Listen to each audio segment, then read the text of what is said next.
I'm Damien Fowler. Welcome to this edition of the Current Podcast.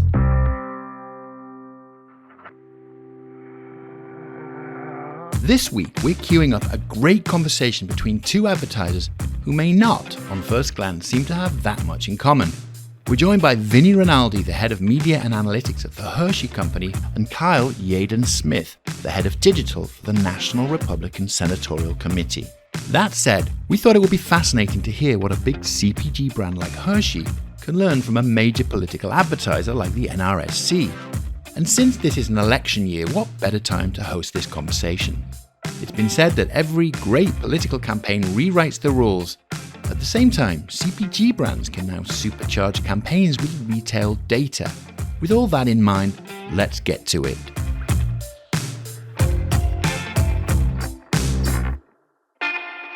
So both of you, of course, are focused on reaching those respective audiences, whether you call them consumers or voters. I'd love to hear from both of you on what you think you may have in common. Kyle, can I start with you? I was going to joke the biggest thing is we're both targeting suburban women, I think, is our key marketplace this cycle.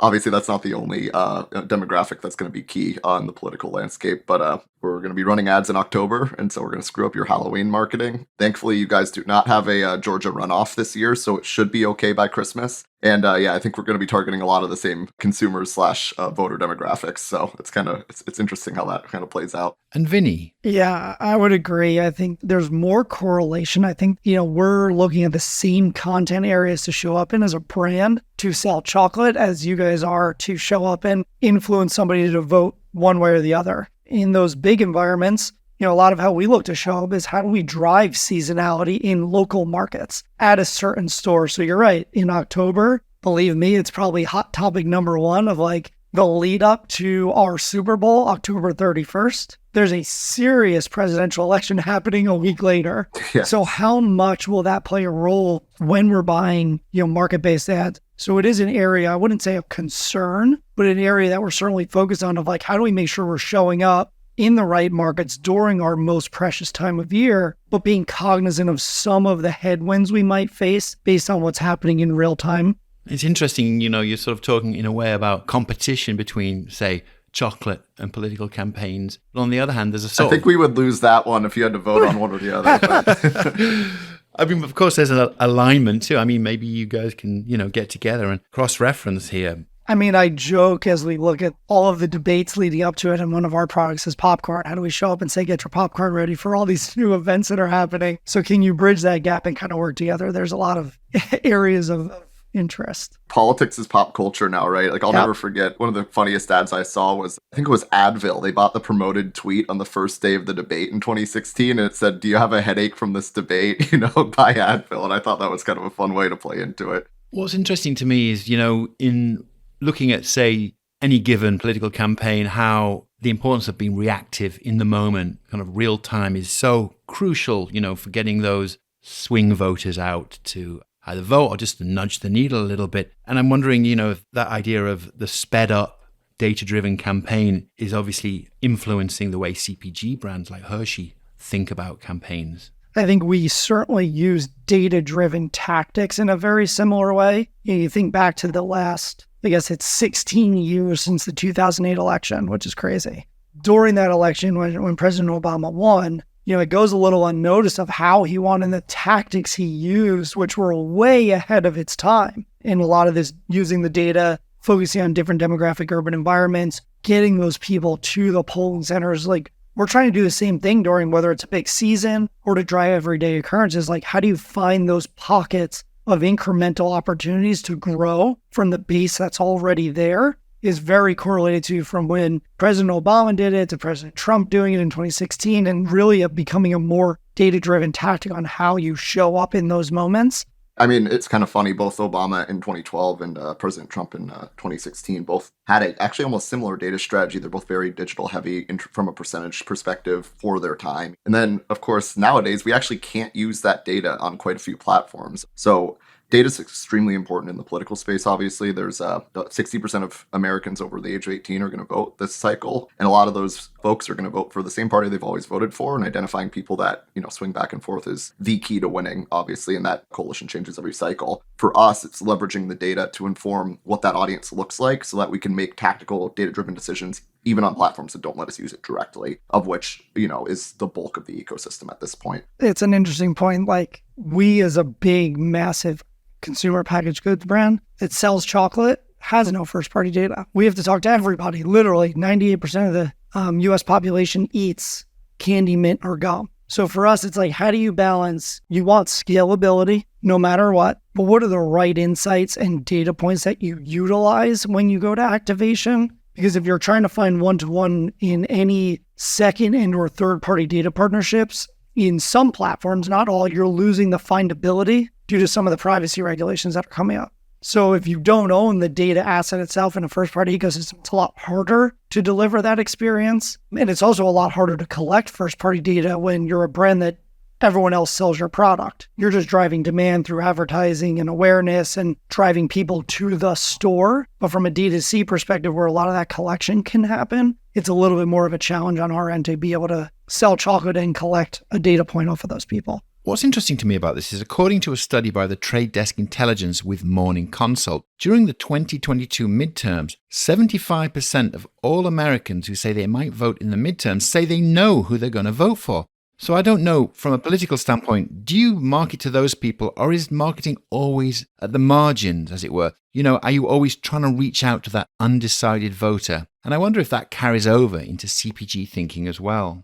I actually think this may be a space where things are more similar than they are different. If you've bought Hershey Kisses every year for Christmas and your family's always done that and you always, put that in the stocking, you're probably going to continue to do it until something shifts or something changes. There's pretty high retention, right? In terms of Republicans from 2016 are very likely to be Republicans again, 2024. But things do change. The people will always tell you they say they know who they're going to vote for today. But then there could be a news story that drops at some point next year that scrambles everything. It changes people's opinions on issues. It changes how people think about things. And we have to react very, very quickly to that and make sure that, if the story is good for us, that everyone knows about it, or if the story is bad for us, that we have our point of view out there to kind of counter what the information is. It's kind of hard to expect who those people are going to be or what's going to trigger that. So I think that kind of leads to the importance of talking to everyone and making sure that you kind of have a broad message out there. But we also know our folks that are, Republican donors donate or vote in every single election that are probably on our team. So it's kind of just doing a little bit of both. You look at a Reese's peanut butter cups, they have a 64% household penetration. I'm not sure there's any single brand out there that comes as close. So if you think about it, you're almost everywhere. So you're constantly speaking to everybody and hoping, in those moments you're getting that incremental gain for a new household conversion and or a repeat purchaser. So you do want to talk to both. You're also looking at probably one of the more impulsive categories in the world. Chocolate is a grab and go. You're at the counters, you're just grabbing, you don't plan it. So you always have to be, broadly speaking, making everyone aware, subtly nudging that reminder message to almost everybody. Given that, then, does that mean a lot of your campaigns tend to be about, just brand awareness, kind of up there at the top of the funnel? And then how do you use channels to nudge the consumer? How does that work? In very basic theory, yes, we are a very big awareness brand. Messaging strategy to have fun. We lean heavily on the voice of Will Arnett, which is the voice behind the Reese's commercials. So it is that broadly aware, but then you have, whether it's a limited edition or a seasonal environment or some other area where you want to be a little bit more focused, where you would lean into some sort of targeting capability, whether it's a retail-based target, third-party purchase-based target. How do you use all those levers to take some of the spend and be focused while the majority of your base spend is reaching that broad awareness of the entire population?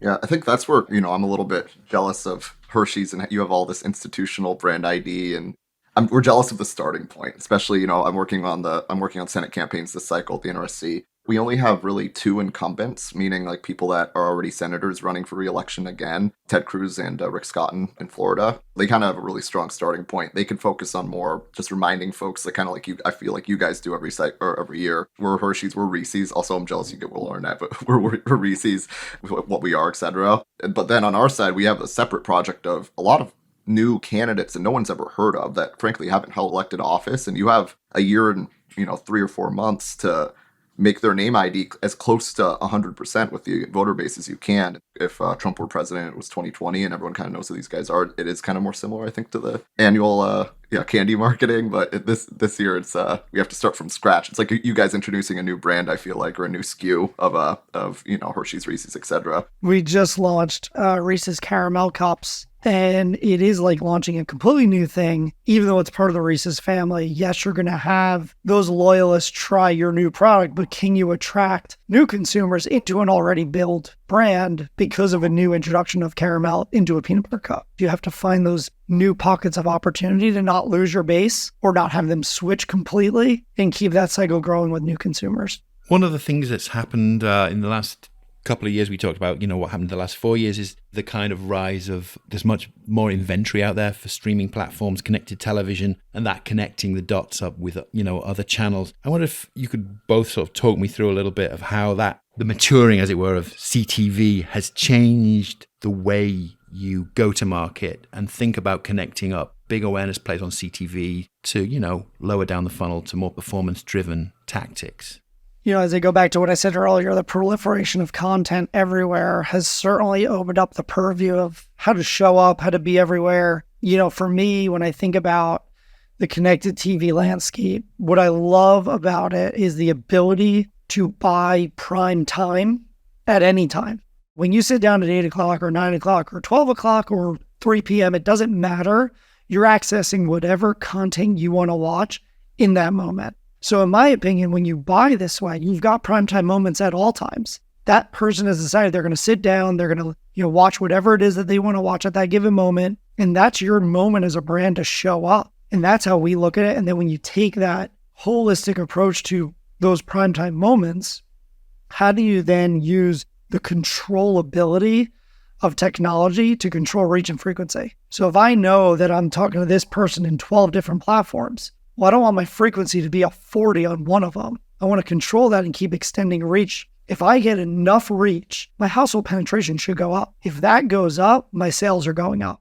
We're winning share, we're reaching more consumers. That's our end goal. So being in as many homes as possible is actually impossible if you're buying on 40 different IOs or platforms. So I think when you think about consolidation and the value of bringing somebody from an awareness building tactic in streaming or on the big screen all the way through a funnel and having that control allows me to unlock more business outcomes than any media measurement can give me. I'm wondering what the equivalent of business outcomes are in the political ad marketplace. If we win. I thought you were going to say that. Yeah, I think I actually think this is where also the candy and CPG world in general is pretty similar to political land. Is our outcome's also a little bit impulsive. I remember standing in line, to vote for the DC City Council with a few of my coworkers before, and we were all talking like, who are these people? It's like we don't know anyone we're voting for. It's kind of funny. And then you kind of look at them real quick. You remember like stuff you've heard or mailers you've gotten, and then you make a decision. You have 1 day to do that or 1 month to do that, and that's our moment. That's when you get your conversion. That's kind of how I'd compare the two there. I think from a high-level perspective, we have the exact same problem in politics, especially with linear, where we have very high frequencies against some audiences sometimes. And if you're talking to one group of people 70 times, you have less money then to talk to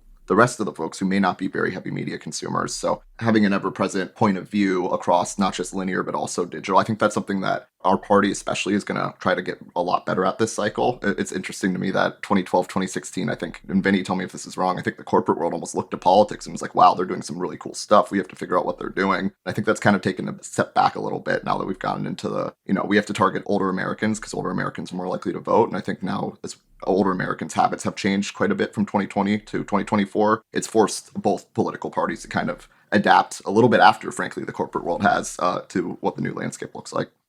Speaking of different audiences, are there different channels for different audiences? Carl, when you said, reaching older Americans, older voters, I'm wondering if that's still like a linear play now, or if that's completely, am I just stereotyping a whole demographic? Yeah, well, I watch Wheel of Fortune every other night, so maybe I'm breaking the demographic there. Yeah, I think linear is still the most effective mass reach mechanism for folks 55 plus, especially broadcast. It's pretty easy to get over 75% reach across that audience with a couple of weeks of linear buys. What I will say, though, is even older users are starting to shift pretty substantially, especially, in the last couple of years. When I used to do my YouTube pitches, I always told the story of my father-in-law, who is a huge Elon Musk fan and watches a lot of documentaries about him on YouTube. And I would walk down one day and he's like, in hour 2 of this documentary that some college kid put together about how he's making rockets or whatever. They do have penetration across all the different age groups. And I do think that we're going to continue to see a shift away, especially from cable, time spent on cable, and towards the streaming services, whether it's YouTube or more of the down funnel services.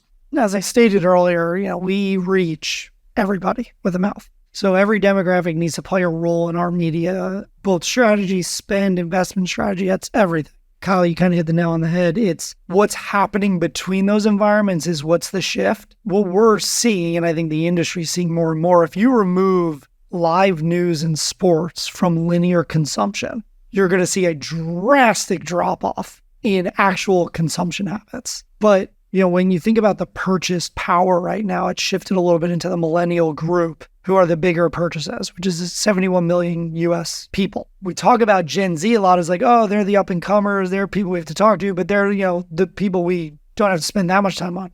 There's 68 million of them. So they're almost equivalent to a millennial generation. So we're going to just wait for them to become purchasers, and I think that's a miss. So you've got to show up in the moments or platforms that those consumption habits are happening by demo, and then show up authentically to that audience. So it's not forget about one versus the other.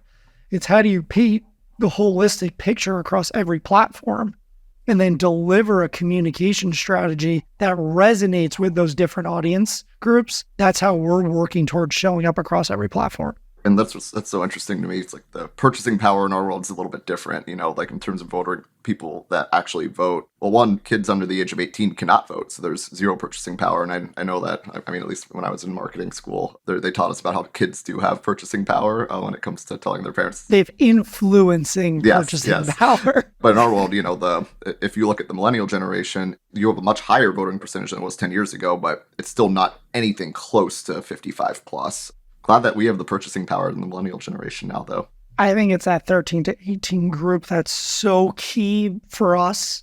As I said, the influencing power. Everything, especially in our category, has become on demand. So I have the ability at 13 to use mom and dad's credit card tied to a DoorDash account, and I'm going to game for the next 5 hours, and I'm going to order a bunch of things from 7-Eleven.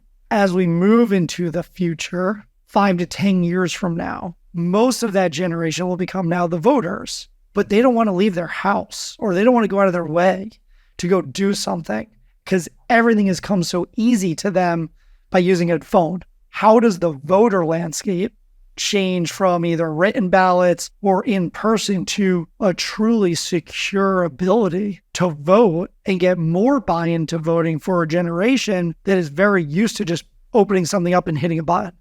We're throwing to the future here, yeah.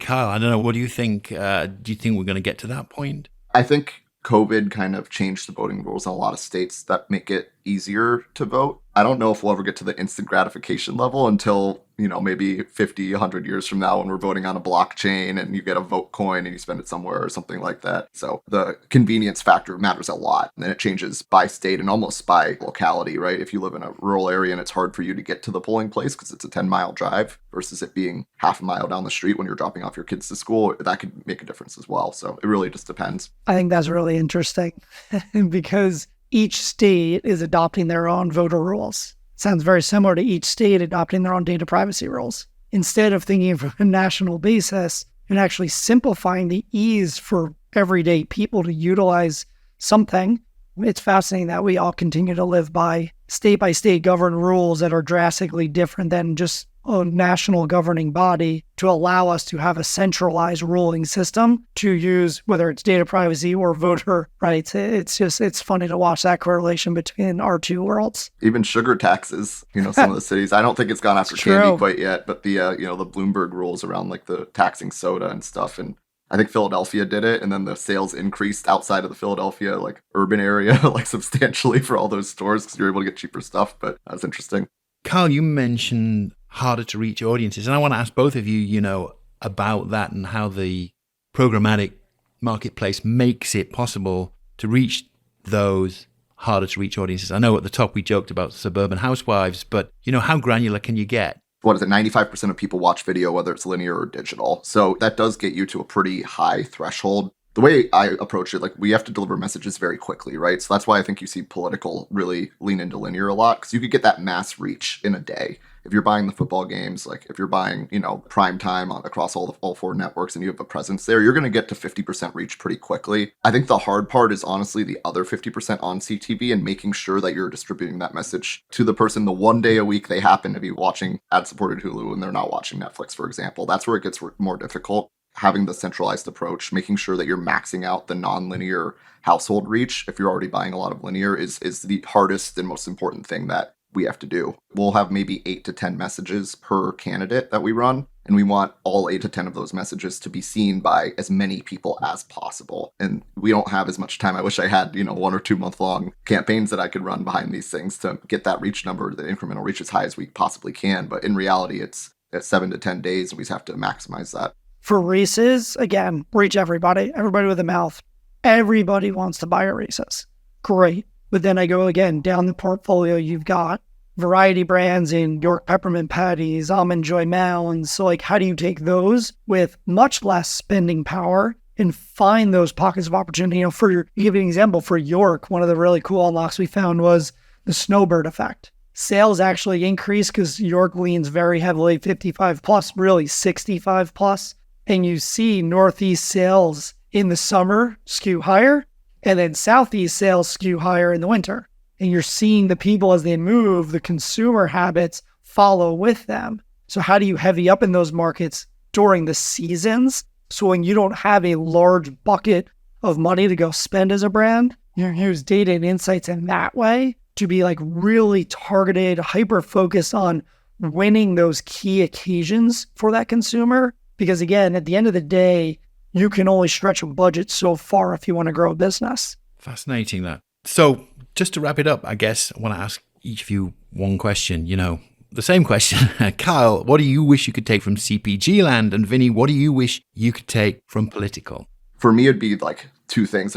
I think the permanence of the institutions, you have the same kind of folks that'll work in marketing, the same agencies that run things for years, if not decades sometimes. That makes it so that you have a lot of earned experience and you've gone through all this several times. You know what works, what doesn't. And I think you can have an informed approach every time. Politics is, you have to start from the bottom and you build something up, and then election day happens and that institution basically doesn't exist anymore and you have to start all over again for the next 2 years. So that'd be the first thing. And I think with that comes the advantages of being able to have more predictability. We don't have a ton of predictability in politics. It's tough to know what my budget's going to be. It's really tough for me to know what the news cycles are going to look like next year. Without kind of that knowledge going in, without knowing how much money you have, it makes it harder to do long-term planning. That's where I'm a little bit jealous of CPG land. I kind of wish, knowing what your budget is a year and a half out, I think would be awesome in our world if we were able to say that with certainty. But, it makes it scrappy and it makes it so that sometimes it's better than you expect and you get to have fun with it. And sometimes it's a little bit worse and you just have to be smarter than the other guy. I would say almost the opposite in a way, because I feel the marriage of branding and performance is so important to not separate the two, but to bring them together. And the agility that the political landscape moves with is actually a blessing in disguise. Pricing aside, the hyper-targetability, the ability to show value really quickly is something that we lack because we don't own the end game. So there's a part of that that's okay, well, if you can be that hyper-focused and get a really quick outcome, how do you build that into a small percentage of your spending in the overall portfolio to be super agile, super hyper-targeted, really focused on market analysis, and then correlated to sales, or in your case, outcomes from an election? That to me is super exciting. It's something that we sometimes strive to do. We used to have this motto that we're still trying to build out, but act like a CPG, think like a D2C. We don't own the end game, but how do you think really agile, but come with the power of being a CPG? So I think what you bring to the table from a political landscape gives us just a little bit there to think about, of being super fast, nimble, and agile in a marketplace that changes so fast.